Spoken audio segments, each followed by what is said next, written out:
It's always fun to second guess and play the what if game with the NFL draft. And by fun, I mean tortuous and unproductive. But with the Tampa Bay Buccaneers on the schedule this week, Vikings fans got to ask, should the Purple have found a way to get Antoine Winfield Jr. Onto the squadron? The former Minnesota Golden Gopher, ski you ma, ski your mom, row the boat, Antoine Winfield Sr.'s son, all that stuff. So legacy, sure. Antoine Winfield Jr. this season, 62 tackles, 6 pressures, 2 sacks, 1 pick, 4 passes broken up, 89.2 quarterback rating when thrown at, 82.3 PFF run defense grade. So he's been solid, playing a little bit of safety as well as some slot in the Buccaneers defense, just like he did for a number of years with the Gophers, and also stories this week about hanging out with Harrison Smith at the house when Junior was a kid, because that just makes you feel old, man.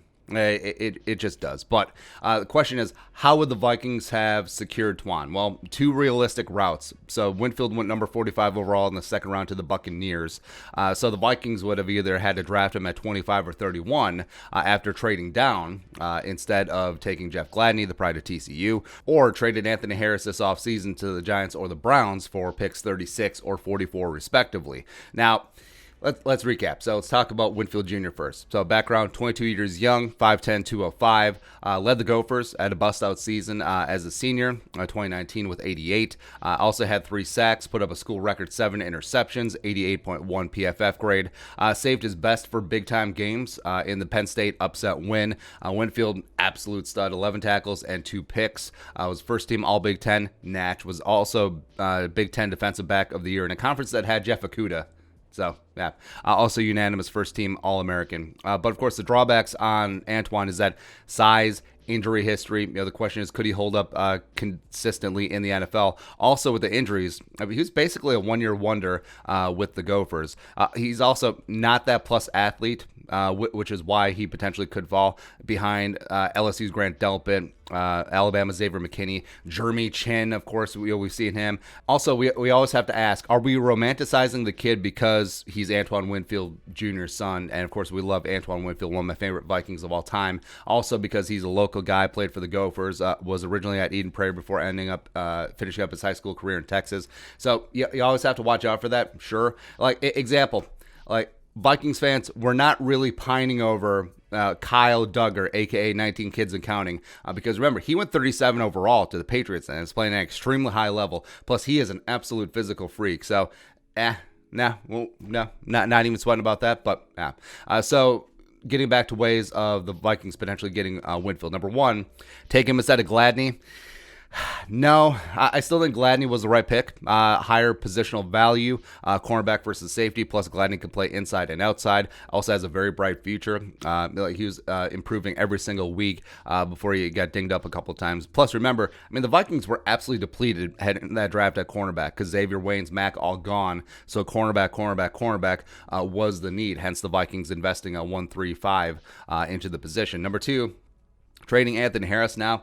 I still think Harris has a ton of value, and also the Browns and Giants were interested, but not at that second-round pick level.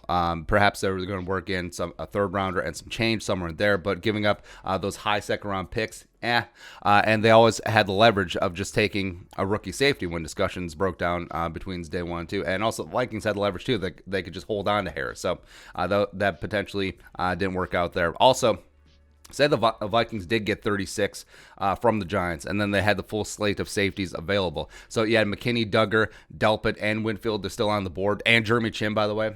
I'm not 100% sure they take Winfield, because of the drawbacks that we talked about, as well as Delpit. It was a perfect coverage replacement for Anthony Harris if they wanted to go that route. McKinney, all-around plug-and-play starter, finally getting around, getting past injuries and getting out of the field for the Giants now. Also, Duggar was an absolute physical freak, like Eric Berry type territory, as well as Jeremy Chin, Southern Illinois Saluki, another physical freak, and a guy we saw up close and personal. So, if the Vikings go safety with that pick that they would have got from the Giants, I don't think it's 100% that they would have gone Antoine Winfield Jr. Or maybe they take Ezra Cleveland at the top of the second round, or that's whatever. But that's always the what-if game. It's kind of fun. It's good barroom banter, but overall, pretty happy with Gladney.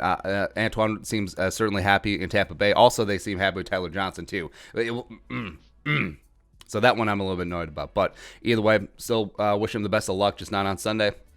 And yeah, we'll just roll from there. But your thoughts, should the Vikings have drafted Antoine Winfield Jr.? Let us know in the comment section below. Subscribe for daily Vikings takes. Want to support that work, post on the Venmo. But until next time, Skol, production value.